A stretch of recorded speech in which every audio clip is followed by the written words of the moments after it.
The watch disappeared the same week the house started feeling smaller. It was my late husband's watch. Heavy. Scratched once near the clasp from the day he fixed the sink himself. He wore it through every promotion, every argument, every quiet victory. After he passed, it was the only thing of his I kept close. Not for value. For memory. My family knew that. So when I opened the empty drawer and felt that sudden hollow drop in my chest, I already knew who had taken it. What I did not know was why they had been so careless. They told me later, like it was nothing. Bills were due. The house needed repairs. Everyone was stressed. The watch was just sitting there unused. Pawned for quick cash. Temporary. Necessary. They said they would buy it back. I smiled and nodded while something cold settled behind my ribs. Because my husband was not careless. Ever. A month before he died, he asked me to photograph the watch. Front. Back. Inside the clasp. He told me to email the images to myself and save copies. He said nothing else. At the time, I thought it was just another odd habit from a man who planned everything. That night, after my family went to sleep, I opened my laptop. I pulled up the email. I zoomed in. And that was when I saw it. A tiny engraving inside the casing. Not decorative. Not sentimental. Legal. Intentional. The watch was never just a watch. It was a key. And the people who sold it had no idea what they had just handed away. By the time they realized, it would be too late to undo anything. The next morning, the house moved like nothing had happened. Coffee brewed. Doors closed. Conversations stayed shallow. My family treated the missing watch as a solved problem, already replaced by the relief of paid bills and postponed consequences. I played along. Inside, I was counting days. I drove to the pawnshop alone. Not to retrieve the watch. To confirm what my husband had warned me about without words. The clerk recognized the description immediately. Heavy silver case. Older model. Excellent condition. Already transferred to a specialty buyer within 48 hours. That was faster than normal. Which meant one thing. Someone else knew its value. I asked no more questions. I thanked him and left, heart steady, mind racing.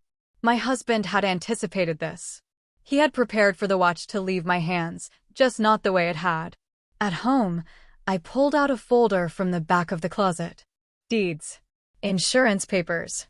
Old correspondence I had never fully read because grief makes you avoid details that feel permanent. I read everything now. Slowly. Carefully. There it was. A trust amendment dated 2 years before his death. Property rights divided in ways I had not understood at the time. A contingency clause tied to an asset described only by serial reference and physical characteristics. The watch. Ownership of half the house had been placed into a conditional structure, activated only if the watch changed possession outside the family. My husband had protected me without making a scene, without giving anyone a reason to interfere. My family had unknowingly triggered it. I did not confront them. Not yet. I needed proof that could not be argued with emotion or denial. So I contacted the attorney whose name appeared on the amendment. He remembered my husband well. He asked one question. Has the watch been sold? I said yes. There was a pause on the line. Then a quiet response. Then the process begins. That night, my family laughed in the living room, relieved, careless, convinced the worst was behind them. They talked about renovations. About plans. About how they had handled things responsibly. I sat with them, smiling softly. Because the house they were so comfortable in no longer fully belonged to them. They just had not felt the ground shift yet. The waiting was the hardest part. Not because I was unsure, but because I had to live inside a house that felt like a secret was breathing behind every wall. My family moved freely, loudly, confidently. They made plans for rooms that were no longer fully theirs. They argued over furniture placement, repairs, upgrades, future changes. They spoke as if the house was permanent, untouchable, secure. I listened. Every word tightened the tension inside me. The attorney called 2 days later. The specialty buyer had registered the watch for verification. The engraving had been discovered. The serial reference matched the trust file exactly. The legal chain had been activated. Half ownership of the property was now in transition. Not disputed. Not emotional. Legal. Real. But paperwork takes time. Systems move slowly. And that delay created the most dangerous space of all. False security. My family grew bolder. They invited relatives over. They joked about how close they had come to financial disaster. They praised themselves for being practical.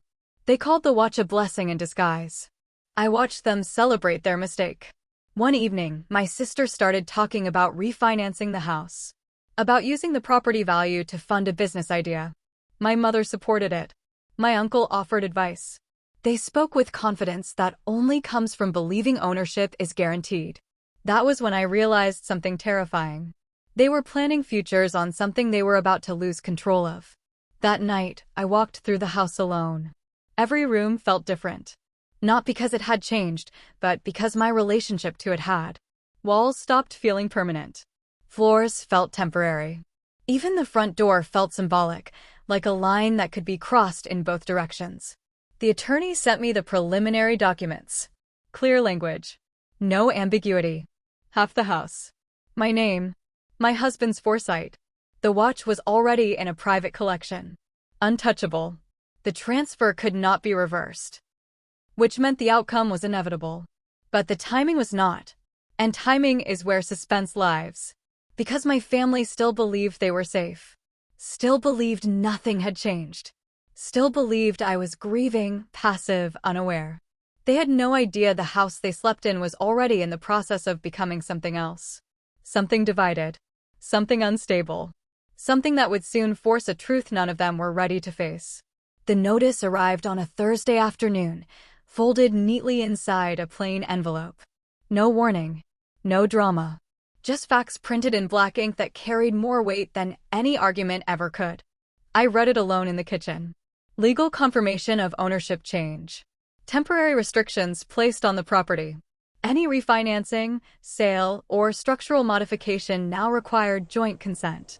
My consent. Half the house was officially mine.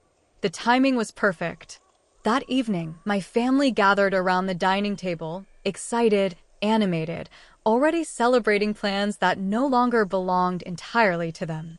They talked about contractors, about expanding the living room, about turning the spare bedroom into an office. They spoke fast, overlapping, confident. I waited until dessert. Then I placed the envelope on the table. At first, they did not react. Paper looks harmless until you read it. My mother skimmed the first page, smiling, then stopped. My sister leaned over her shoulder. My uncle reached for his glasses. The room changed temperature. Confusion came first. Then disbelief. Then panic disguised as irritation. They asked questions without waiting for answers. They accused the document of being wrong, of being exaggerated, of being misunderstood. I stayed calm. I explained the watch, the trust, the contingency clause, the moment they pawned it, the moment the transfer began. I did not raise my voice. I did not need to. Silence followed. Not the quiet kind. The kind that feels like something cracking underneath. They demanded solutions. Asked if it could be reversed. Suggested lawyers. Suggested appeals. Suggested family discussions as if emotion could renegotiate contracts. I told them the truth. The watch was gone. The buyer was protected. The clause was executed exactly as written. My husband had planned for betrayal. That hurt them more than losing control, because it meant he had seen this coming. My sister cried. My mother blamed stress. My uncle blamed me for not stopping them sooner. They searched for a villain to avoid facing the mirror. I did not argue, because the real consequences had not even arrived yet. This was only the paperwork. The real reckoning would come when they realized what shared ownership actually meant, and how much power they had already lost. Shared ownership sounds harmless until it starts shaping everyday life. The first crack appeared the following week. A contractor arrived unexpectedly, measuring the living room. My sister explained the renovation plans with confidence she no longer had the right to use. I asked for the paperwork. Permits. Budgets. Consent forms. They had none. I told the contractor to leave. That moment shifted the balance of the house. Not loudly. Not dramatically. Just enough for everyone to feel it. Doors closed softer. Conversations stopped when I entered rooms. The air became careful. My family began testing limits. Small things at first. Furniture moved without asking. Appointments scheduled and canceled. Subtle pressure disguised as normalcy. They wanted to see how far they could go before I pushed back again. I let them try. Meanwhile, the attorney updated me daily. Liens were being reviewed. Old debts resurfaced. The refinancing attempt my sister mentioned had already been flagged and frozen. That decision alone cut off their last escape route. They did not know that yet. One evening, my mother approached me quietly. She suggested a compromise. A buyout. A fair price, she said. Families should not live divided. She spoke softly, carefully, like someone stepping across thin ice. I asked where the money would come from. She had no answer. That silence told me more than any argument could. Days passed. Bills piled up again. Tension sharpened. The house that once felt crowded now felt unstable, like it was waiting to choose sides. Then the letter arrived. Not for me. For them. A formal notice regarding financial disclosures tied to the property. Accounts to be reviewed. Records to be produced. Timeline set. The color drained from their faces. They realized too late that the watch had not only transferred ownership. It had opened doors they could no longer close. Legal light was now shining into places they had kept dark for years. That night, I heard raised voices behind closed doors. Accusations. Regret. Panic. I sat alone in my room, listening. Because suspense does not come from what you do. It comes from what you know is about to happen. And I knew this house was about to stop pretending it belonged to them at all. The house started to turn on them. Not in obvious ways. In delays. In notices taped quietly to the door. In phone calls that ended with polite but firm refusals. Banks stopped returning messages. Contractors canceled appointments. Old friends suddenly became unavailable. Control was slipping, and everyone could feel it. My family tried to hold the house together by pretending nothing had changed. Dinners were forced. Smiles were thin. Every conversation felt like a negotiation they were afraid to start. They avoided mentioning money, yet every sound of the mail slot made them tense. Then the audit began. Financial records tied to the property were requested. Not suggested. Requested. Years of documents. Payments. Transfers.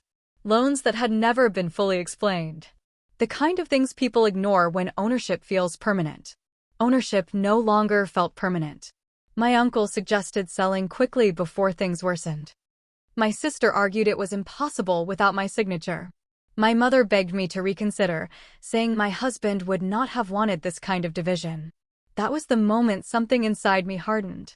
My husband had wanted protection. He had wanted clarity. And he had trusted me to stand still when others panicked. I refused to sign anything.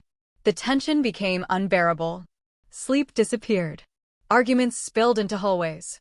Doors slammed. Blame shifted constantly, but it always circled back to the same truth. They had sold the watch. They had pulled the thread. One afternoon, the attorney called with a quiet update. The audit uncovered discrepancies. Serious ones. Enough to force immediate corrective action tied directly to the property. In simple terms, half the house would soon require liquidation to resolve obligations my family had ignored for years. Half the house. My half. That night, I walked through the living room while they argued in the kitchen. I touched the wall where my husband once leaned while laughing. I stood in the doorway where he had planned futures they never respected. The house was no longer just a place. It was leverage. And they were running out of time to understand how badly they had underestimated what they sold. The ultimatum arrived without drama. A deadline. Clear. Non-negotiable. Liquidation of my share would proceed unless a structured resolution was reached. Not a suggestion. A process already in motion. Numbers replaced arguments. Dates replaced excuses. My family panicked openly now. My sister stopped sleeping. My uncle started drinking earlier in the day. My mother moved through the house like she was already mourning it. They talked in circles, chasing solutions that no longer existed. They needed my signature to stop it. They needed my mercy. That was the most dangerous position they had ever put themselves in. They tried everything. Apologies softened with tears. Promises sharpened with urgency. Stories rewritten to make the watch feel accidental, inevitable, harmless. They spoke about family loyalty as if it had not already been spent. I listened. I asked questions. I took notes. Because power is not loud. It is patient. The attorney confirmed what I already knew. If liquidation moved forward, my half of the house would be sold at market value. The remaining half would be burdened by the audit findings. Ownership would become a liability instead of a shelter. They would not lose the house completely. They would lose control of it. That reality broke something in them. One evening, my mother finally asked the question they had been avoiding. What do you want? I told her the truth. I wanted acknowledgement, accountability, and a future where my husband's planning was respected instead of exploited. I wanted my name on what was already mine. I wanted distance from decisions that treated me like an afterthought. Silence followed. Then agreement. Too fast. Too eager. That was when I realized they would sign anything just to stop the collapse. So I let the deadline inch closer. Because suspense does not peak when you threaten. It peaks when you wait. And they were one decision away from learning how irreversible patience can be. The deadline passed at noon. No extensions. No last calls. Just the quiet finality of a process completing exactly as designed. Liquidation of my share began that afternoon. My family watched it happen in real time, stunned by how quickly systems move once mercy is removed from the equation. Appraisals were finalized. Listings prepared. Legal notices issued. What they once argued about at dinner was now handled by professionals who did not care about history or emotion. I did not celebrate. I packed. Because revenge is not about watching someone fall. It is about choosing where you stand when the dust settles. My half of the house sold within weeks. Clean. Profitable. Untangled. The funds transferred into an account my husband had opened years earlier in my name. He had left instructions there too. Not emotional. Practical. Forward-looking. My family remained. But the house changed for them. Payments increased. Restrictions tightened. The audit followed them like a shadow. What once felt like security became a constant reminder of their mistake. They asked me to stay. I declined. I bought a smaller place nearby. Quiet. Mine. I brought the things that mattered. Memories. Photos. The feeling of safety I had lost the day I opened that empty drawer. Before I left for the last time, I stood in the doorway and looked back. They had sold a watch for cash. They had lost trust, control, and the illusion that love replaces responsibility. The watch was never the punishment. It was the warning they ignored. And the house was simply the price of learning too late.